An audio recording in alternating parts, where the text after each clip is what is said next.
घाटंजी येथील कृषी उत्पन्न बाजार समितीत केंद्र शासनाच्या ठरवून दिलेल्या आधारभूत भावाने सोयाबीन खरेदीचा मुहूर्त 16 डिसेंबर 2025 रोजी झाला असून याचे उद्घाटन कृषी उत्पन्न बाजार समितीचे सभापती नितीन कोठारी यांच्या हस्ते काटापूजन करून करण्यात आले। यावेळी शेतकरी विजय उमरे यांचा शाल व श्रीफळ देऊन सन्मान करण्यात आला व सोयाबीन खरेदीला सुरुवात करण्यात आली। तेव्हा 157 शेतकऱ्यांची नोंदणी झाली असून 4 शेतकऱ्यांची 48 क्विंटल सोयाबीन खरेदी करण्यात आली। कृषी उत्पन्न बाजार समिती घाटंजी येथे आज महाराष्ट्र कृषी पणन मंडळ व नाफेडच्या संलग्नित याच्यानुसार आज सोयाबीनची किमान आधारभूत किमतीद्वारे खरेदी केंद्राची उद्घाटन समितीचे माननीय सभापती श्री भैया कोठारी तसेच उपसभापती सचिन मालक पारवेकर व ज्येष्ठ संचालक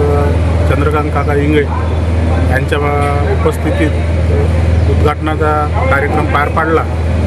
सोयाबीन खरेदी केंद्र घाटंजी येथे पहिले खरेदी विक्रीमार्फत सुरू होतं, परंतु यावेळेस शासन स्तरावर बाजार समितीच्या पदाधिकारी मंडळाने विशिष्ट पूर्ण असं प्रयत्न करून घाटंजी येथे शासकीय खरेदी सुरू केली। कृषी उत्पन्न बाजार समितीच्या यार्डवर कृषी उत्पन्न बाजार समितीमार्फत याचा फायदा तालुक्यातील संबंध शेतकरी बांधवांना होणार असून याद्वारे आम्ही सगळ्या शेतकरी बांधवांना पुढील रब्बीच्या सुद्धा हंगामाकरिता कृषी उत्पन्न बाजार समितीच्या खरेदी योजनेचा लाभ घ्यावा अशी आम्ही सर्वांतर्फे व बाजार समितीमार्फत मी सचिव या नात्याने सर्वत्र तालुक्यातील शेतकरी बांधवांना विनंती करतो आणि सोयाबीन खरेदी करता 12% मॉइश्चर व जे काही अटी शर्ती आहे शासनाच्या काळा पिवळा काडी कचरा किती पर्सेंटेज लागते ते मागील या पोस्ट सगळं डिटेल आहे, त्या निकषानुसार खरेदी होईल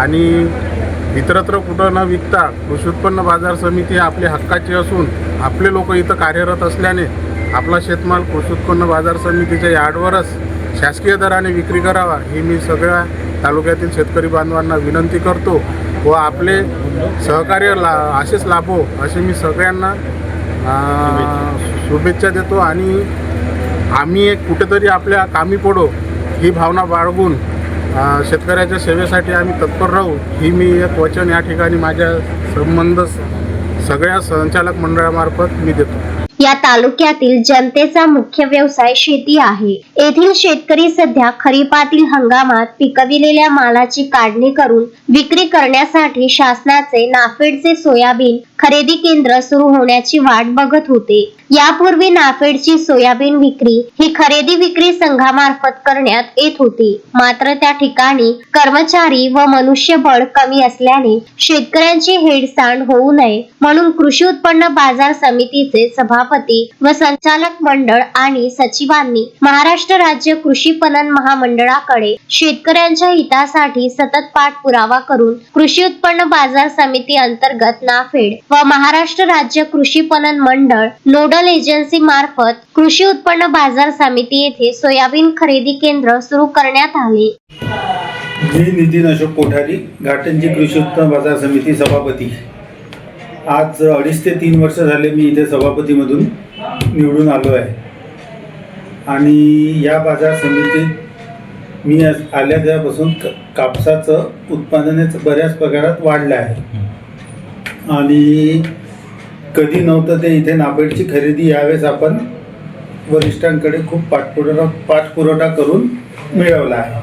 नाफेडच्या खरेदीमुळे शेतकऱ्यांना होणारा फायदा म्हणजे त्यांना भाव जास्तीत जास्त मिळेल।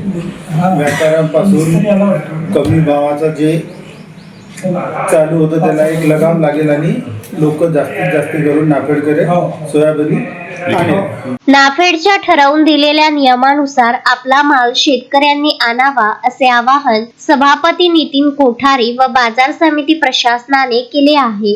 नारायणराव बोडे, संचालक कृषी उत्पन्न बाजार समिती घाटंजी। आज दिनांक 16/12/2025 रोजी कृषी उत्पन्न बाजार समिती घाटंजी व महाराष्ट्र राज्य कृषी पणन मंडळ व नाफेड नोडल एजन्सी मार्फत आज आम्ही सोयाबीन खरेदीचा शुभारंभ केलेला आहे। या मागचा उद्देश एकच होता माननीय आमचे सभापती नितीन भैया कोठारी यांच्या अथक परिश्रमाने आम्ही शासनाकडे वेळोवेळी पाठपुरावा करून संचालक मंडळाचा ठराव पाठवून ही एजन्सी मिळवलेली आहे. ही एजन्सी मिळवण्यामागे एकच उद्देश आहे, तो शेतकऱ्यांचा जास्तीत जास्त प्रमाणात फायदा व्हावा, जेणेकरून शेतकऱ्यांचा माल आपल्या यार्डमध्ये विक्रीस यावा हा उद्देश होता आणि शेतकऱ्यांना योग्य मालाचा मोबदला मिळावा ही अपेक्षा होती. आणि शेतकरी मोठ्या प्रमाणात आमच्या इथे नोंदणी करत असून आज रोजी CCIची सुद्धा नोंदणी मोठ्या प्रमाणात झालेली आहे. कापसाला योग्य भाव मिळत आहे, तसंच सोयाबीनला सुद्धा भाव मिळत आहे. म्हणून शेतकऱ्यांनी कुठेही लुबाडी होणाऱ्याकडे न विकता शेतमाल हा कॉटन मार्केटच्या यार्डमध्येच विकावा ही विनंती. यावेळी उपसभापती सचिव पारवेकर, संचालक चंद्रकांत इंगळे, संजय गोडे, चंद्रप्रकाश खरतडे, नंदकिशोर डंभारे, हनुमान मेश्राम, अकबर तव्वर, सवित काडे, रणजित जाधव, समितीचे सचिव कपिल चन्नावार, सहसचिव वाघाडे, सुनील देठे यासह शेतकरी व अडते खरेदीदार, व्यापारी व कर्मचारी उपस्थित होते.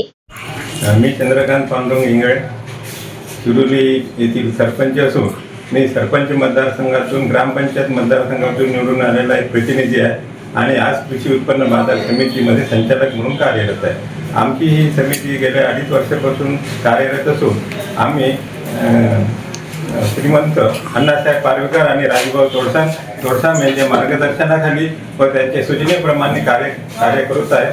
आणि जेणेकरून कोणत्याही शेतकऱ्यांना कोणत्याही प्रकारचा त्रास न झाला पाहिजे, कापूस विकताना असो किंवा धान्य विकताना असो, त्या उद्देशाने आम्ही सर्व संचालक तसेच आमच्या कृषी उत्पन्न बाजार समितीचे सर्व कर्मचारी रात्रंदिवस मेहनत करतात, सर्व शेतकऱ्यांना मदत करतात. त्यांचा पण खूप मोठा कृषी उत्पन्न बाजार समितीला पुढे नेण्यात त्यांचा खूप मोठा वाटा आहे. मी त्यांचं खरोखर अभिनंदन करतो.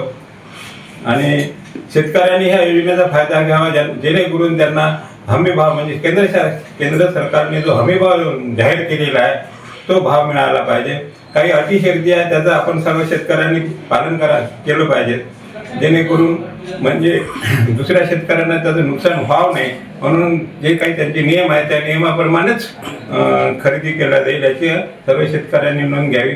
काही कोणत्याही प्रकारची अडचण असली किंवा त्रास असल्यास आपण कधीही आमच्या कोणत्याही संचालकाला केव्हाही फोन करू शकतात. आमचे कृषी उत्पन्न बाजार समितीचे जे कर्मचारी आहेत कार्यरत आहेत त्यांचे सगळ्यांचे फोन नंबर आपल्याला ऑफिसमध्ये उपलब्ध आहेत. कोणत्याही प्रकारची कशीही अडचण आली केव्हाही येऊ, आपल्या सेवेत आम्ही सदैव तत्पर आहोत. नितीन कुरमेरकर, विदर्भ न्यूज, घाटंजी. श्रद्धा फैमिली शॉपिंग में जाएंगे हम सभी, साड़ियों की नई डिजाइन देखो यहीं से लाएंगे. श्रद्धा फैमिली शॉपिंग में जाएंगे हम सभी, लेडीज जेंट्स बच्चों की हर फैशन लाएंगे सभी. फैशन के सफर में आप भी आगे ही आगे बढ़ते चलिए, क्योंकि बिजीलैंड का सबसे बड़ा आलीशान भव्य showroom Shraddha family shopping and mall, Busyland complex, Nandgaon Peth, Amravati.